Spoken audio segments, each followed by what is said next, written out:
Hello, good afternoon everyone. आज के lecture में हम क्या देखेंगे? सामाजिक एवं धार्मिक सुधार आंदोलन के पीवाईक्यू सॉल्व करेंगे। जो प्रीवियस ईयर क्वेश्चन पेपर हम सॉल्व करेंगे। इससे पहले हमने कौन सा टॉपिक कंप्लीट किया था? तो जन आंदोलन का हमने कंप्लीट किया था टॉपिक, जिसके पीवाईक्यू हमने सॉल्व कर लिए थे। लास्ट टू लेक्चर में हमारे ये कंप्लीट हो गए थे। और आज हमको सामाजिक एवं धार्मिक सुधार आंदोलन के पीवाईक्यू देखना है। बाकी हमारी जो मेंस के पीवाईक्यू है उसकी सीरीज़ हमने स्टार्ट कर दी। आज मैंने आपको कुछ जो क्वेश्चन है 2 मार्कर वो सॉल्व करवाए थे। देन हम कल के लेक्चर में जो प्रीवियस ईयर क्वेश्चन आए हैं मेंस में वो हम सॉल्व करेंगे। सबसे पहले हम देखेंगे पहला क्वेश्चन। तो 19वीं शताब्दी के धर्म एवं समाज सुधार आंदोलन ने जनसंख्या के किस वर्ग को मुख्यतः आकर्षित किया था? तो हम देखते हैं तीन। सबसे पहले हमारा फर्स्ट, एक तो बुद्धिजीवियों को, नगरीय उच्च जातियों को, और फोर्थ उदार राजवाड़े को, है ना। जो उदार राजवाड़े थे उनको किया था। तो ये हमारा डी आंसर सही है। इसका हम थोड़ा अच्छे से पढ़ लेते हैं।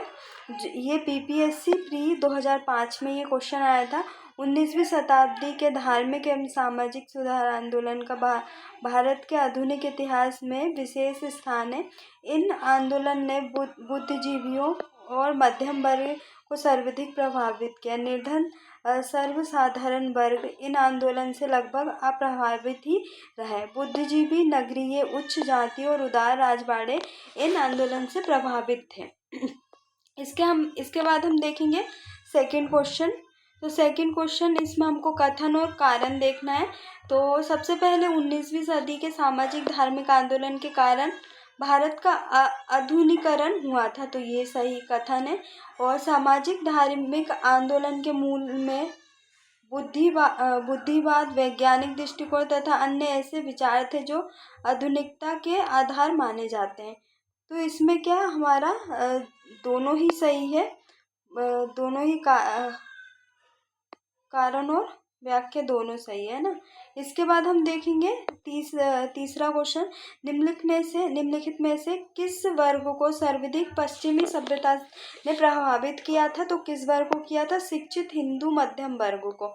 इसके बारे में हम पढ़ लेते। शिक्षित हिंदू मध्यम वर्ग को सर्वप्रथम पश्चिमी सभ्यता ने प्रभावित किया। नवीन पाश्चात्य शिक्षित वर्ग तर्कवाद, विज्ञानवाद तथा मानववाद से बहुत प्रभावित हुआ। और भारतीय समाज एवं धर्म सुधारकों ने इस नव ज्ञान से प्रभावित होकर भीतर से हिंदू धर्म और समाज को सुधारने का प्रयत्न किया और अंधविश्वासों, मूर्ति पूजा तथा तीर्थ यात्रा आदि को तर्क के तराजू में तोलकर धार्मिक एवं सामाजिक सुधार किया। इसके बाद फोर्थवा क्वेश्चन हमारा, निम्न महापुरुषों में से कौन भारतीय जागृति का जनक कहा जाता है? तो किसको बोलते हैं? राजा राममोहन राय को कहा जाता है। ये हमारे यूपीपीएससी 1994 में आया था। इसके बाद हम देखेंगे हमारा पांचवा क्वेश्चन, भारतीय राष्ट्रवाद का जनक किसको बोलते हैं? तो किसको? उपरोक्त में से कोई नहीं, तो किसी को भी नहीं बोलते इनमें से। किसको भारतीय पुनर्जागरण का पिता बोलते हैं? तो राजा राममोहन राय को बोलते हैं। भारतीय पुनर्जागरण आंदोलन के पिता कौन है? तो ये भी कौन है? राजा राममोहन राय। भारत में पुनर्जागरण आंदोलन का अग्रणी दूत किसको बोलते हैं? तो ये भी राजा राममोहन राय को बोलते हैं। और नवा क्वेश्चन, भारतीय राष्ट्रवाद का पैगंबर किसे माना जाता है? तो राजा राममोहन राय को, है ना। तो ये हमने शायद नहीं पढ़ा होगा, तो इसको आप ध्यान से पढ़ लेना। भारत का प्रथम आधुनिक पुरुष किसे बोलते हैं? तो प्रथम आधुनिक पुरुष कौन थे? राजा राममोहन राय थे। उन्हीं के द्वारा सामाजिक सुधार किए गए थे। राजा राममोहन राय द्वारा रचित प्रथम संस्था स्थापित कौन सी संस्था थी? तो आत्मीय सभा की स्थापना सबसे पहले उन्होंने की थी। ये हमने आत्मीय सभा 2 मार्कर में भी देखी थी कि कैसे लिखना है हमको। हिंदू धर्म के एक ईश्वरवादी मत का प्रचार करने के लिए 1815 ईस्वी में राजा राम मोहन राय ने अपने युवा समर्थकों के सहयोग से आत्मीय सभा की स्थापना की थी। और निम्नलिखित में से आत्मीय सभा के संस्थापक अभी हमने देखा तो राजा राम मोहन राय। 13वां क्वेश्चन, ब्रह्म समाज की स्थापना कब हुई थी? तो ब्रह्म समाज की स्थापना 20 अगस्त 1928 में। इसमें 28 डेट नहीं लिखी है तो 1828 है। तो ये हमारा थोड़ा ऑप्शन नहीं है, बाकी हमको पता तो है ना। ब्रह्म समाज की स्थापना किसके द्वारा की थी? तो राजा राम मोहन राय के द्वारा की गई थी। इसके बारे में हमने अच्छे से पढ़ा है तो हम इसको नहीं पढ़ेंगे, क्योंकि हमको 129 या उससे ज़्यादा क्वेश्चन हमको सॉल्व करना है इस टॉपिक में, तो हमको जल्दी जल्दी क्वेश्चन को सॉल्व करना है। 15वां क्वेश्चन, राजा राम मोहन राय द्वारा ब्रह्म समाज की स्थापना, ये इसमें सही आंसर आ गया 1828। ब्रह्म समाज के संस्थापक कौन है? राजा राम मोहन राय। राजा राम मोहन राय राजा की उपाधि किसने दी थी? तो अकबर द्वितीय ने इनको राजा की उपाधि दी थी। इसके बाद हम देखेंगे, इसका भी हमने अच्छे से पढ़ा था कि अकबर द्वितीय द्वारा इनको लंदन भेजा गया था, इंग्लैंड भेजा गया। इंग्लैंड के ब्रिस्टल में इनकी मृत्यु हो गई थी 1833 में। तो ये भी हमने देखा था अच्छे से। 18वां क्वेश्चन, राजा राम मोहन राय को राजा की उपाधि किसने विभूषित की थी? तो ये किसने? मुगल सम्राट अकबर द्वितीय ने। राजा राम मोहन राय की समाधि कहाँ पर है? तो ये ब्रिस्टल इंग्लैंड में, क्योंकि उनकी मृत्यु भी कहाँ पे हुई थी? इंग्लैंड में हुई थी। निम्नलिखित पर विचार करना है तो Calcutta Unitarian committee, tabernacle of the new dispensation, Indian reform association. तो इसमें हमारे दोनों सही है। किसके द्वारा? केशव सेन से संबंधित है। तो ये इनमें से सिर्फ 2 का संबंध किससे? केशव सेन से। इसके बाद हम देखेंगे 21वां क्वेश्चन, भारतीय ब्रह्म समाज के संस्थापक कौन है? तो भारतीय ब्रह्म समाज के संस्थापक है राजा राम क्या है? भारतीय ब्रह्म समाज के संस्थापक कौन है? केशव चंद्र सेन। इनके बारे में हमने अच्छे से पढ़ा है तो इतनी चीज़ें हमको पढ़ने की ज़रूरत नहीं है। 22वां क्वेश्चन, आदि ब्रह्म समाज की स्थापना किसके द्वारा की गई थी? तो देवेंद्रनाथ टैगोर के द्वारा इसकी स्थापना की गई थी। इसके बाद 23वां क्वेश्चन, ब्रह्म समाज का सिद्धांत आधारित है तो किस पर आधारित है? एकेश्वरवाद। तो वो किसको मानते थे? एकेश्वरवाद को मानते थे। इसके बारे में हम पढ़ लेते हैं थोड़ा। 1828 ईस्वी में राजा राम मोहन राय ने ब्रह्म समाज की नींव डाली थी। ब्रह्म समाज की स्थापना का उद्देश्य था एकेश्वरवाद की उपासना, मूर्ति पूजा का विरोध तथा अवतारवाद का खंडन। ब्रह्म समाज ने सार्वभौम ईश्वर की उपासना पर बल दिया। 24वां क्वेश्चन, राजा राम मोहन राय ने निम्न में किसका विरोध नहीं किया था? तो किसका? पाश्चात्य शिक्षा का इन्होंने विरोध नहीं किया था।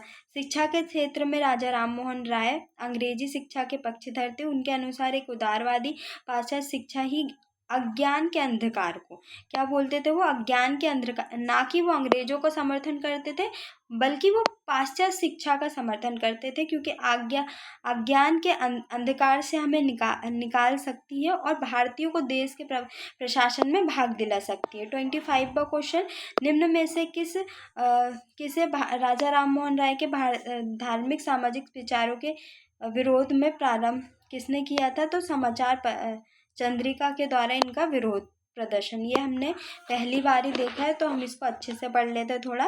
राजा राम मोहन राय ने धार्मिक सामाजिक विचारों के विरोध में भवानी चरण पदोपाध्याय ने 1822 में समाचार चंद्रिका का प्रकाशन शुरू किया, जिसमें पूर्व संवाद कौमुदी के संस्थापक थे।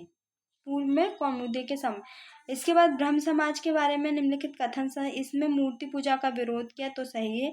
और मूर्ति पूजा धार्मिक ग्रंथों की व्याख्या के लिए इसने पुरोहित वर्ग को अस्वीकार किया। इसने इस सिद्धांत का प्रचार किया कि वे वेद त्रुटिहीन है। तो इसमें से केवल फर्स्ट और सेकंड आंसर ठीक है हमारा, ये वेदों के बारे में नहीं बोला था, तो बी हमारा आंसर सही है। नीचे दिए गए कथनों, अभिकथन और कारण पे हमको विचार करना है कि संवाद कौमुदी एक बंगाली साप्ताहिक के संस्थापक राजा राम मोहन थे और विधवा जलाने की प्रथा की निंदा करते हुए उनके लेख में इसमें प्रकाशित है। तो ये क्या है, इसमें क्या दोनों सत्य है किंतु आर एक ही व्याख्या नहीं करता। 28वां क्वेश्चन, 19वीं शताब्दी के उत्तरार्ध में नव हिंदूवाद के सर्वश्रेष्ठ प्रतिनिधि थे तो कौन थे? स्वामी विवेकानंद थे। विवेकानंद ने शिकागो में आयोजित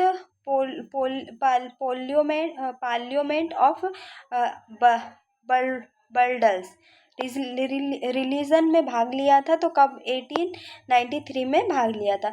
स्वामी विवेकानंद ने शिकागो में आयोजित विश्व धर्म सम्मेलन में अपना भाषण कब दिया था? तो ये हमारा क्या है? 1893, जो अभी हमने देखा था। इसके बाद 31वां क्वेश्चन, 1893 में शिकागो में आयोजित अंतर्राष्ट्रीय धर्मों की संसद से किसका नाम जोड़ा है? तो स्वामी विवेकानंद का नाम जोड़ा है। 32वां क्वेश्चन, किस वर्ष स्वामी विवेकानंद ने विश्व धर्म संसद में भाग लिया था? तो 1893 में। इनमें से किसने 1893 में शिकागो में आयोजित धर्म संबंध में भाग लिया था? तो किसने लिया था? स्वामी विवेकानंद। 34वां क्वेश्चन, व्यवहारिक वेदांत के प्रतिपादन कौन थे? तो कौन थे? विवेकानंद थे। इसके बाद इनमें से किस प्रख्यात समाज सुधारक ने ज्ञान योग, कर्मयोग और राजयोग नामक पुस्तक लिखी? तो स्वामी विवेकानंद। 36वां रामकृष्ण मिशन की स्थापना किसके द्वारा की थी? तो स्वामी विवेकानंद के द्वारा इसकी स्थापना की थी। ये हमने अच्छे से पढ़ा है कि रामकृष्ण मिशन की स्थापना किसके द्वारा की, कहाँ पे की और इससे क्या क्या चीज़ें संबंधित है। तो ये सारी चीज़ें हमने देख ली है इसको डिटेल में पढ़ा है। रामकृष्ण मिशन किसके द्वारा प्रारंभ किया गया? तो अभी हमने देखा स्वामी विवेकानंद के द्वारा। 38वां क्वेश्चन, रामकृष्ण मिशन की स्थापना 1897 में किसने की थी? तो किसने की थी? विवेकानंद के द्वारा की थी। स्वामी विवेकानंद ने रामकृष्ण मिशन की स्थापना अभी हमने देखा तो 1897 में इसकी स्थापना। 40वां क्वेश्चन, स्वामी विवेकानंद द्वारा रामकृष्ण मिशन की स्थापना ये रिपीट क्वेश्चन है। इसके बाद शारदा मणि कौन थी? तो रामकृष्ण परमहंस की पत्नी थी शारदा मणि, जो कि रामकृष्ण परमहंस किसके गुरु थे? तो स्वामी विवेकानंद जी के गुरु थे। उन्हीं के नाम पर उन्होंने रामकृष्ण मिशन की स्थापना की थी। 42वां क्वेश्चन, ईश्वर के बारे में सोचने के लिए मेरे पास वक्त नहीं है क्योंकि अभी इस धरती पर ही बहुत काम किया जाना है। उपरोक्त कथन किसका है? तो ये किसका है? स्वामी ईश्वरचंद विद्यावागीश इसका यह कथन है। तो हमको कथन के ऊपर भी ध्यान देना है। 43वां क्वेश्चन, ब्रिटिश साम्राज्य पूरी तरह से सड़ चुका है, हर तरह से भ्रष्ट, अत्याचारी व हीन है। यह कथन किसके द्वारा कहा? तो सिस्टर निवेदिता। ये MPSC 2018 में ये क्वेश्चन आया था। दयानंद सरस्वती द्वारा स्थापित कौन सा समाज थे? किस समाज की? तो आर्य समाज की स्थापना की थी। इसके बाद 45वां क्वेश्चन, आर्य समाज की स्थापना कब की गई?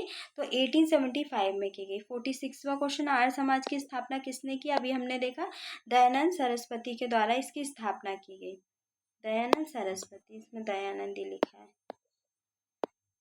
इसके बाद देखिए, वेदों के पुनरुत्थान का श्रेय किसको जाता है? ये भी स्वामी दयानंद सरस्वती को जाता है। इन्होंने वेदों की ओर चलो नारा किसने दिया था? तो दयानंद सरस्वती। 49वां क्वेश्चन, निम्नलिखित में से भारत का मार्टिन लूथर कहलाते हैं? तो दयानंद सरस्वती को कहा जाता है। सत्यार्थी प्रकाश की रचना किसने की थी? तो इसका भी आंसर है दयानंद सरस्वती। 4th इसका आंसर सही है।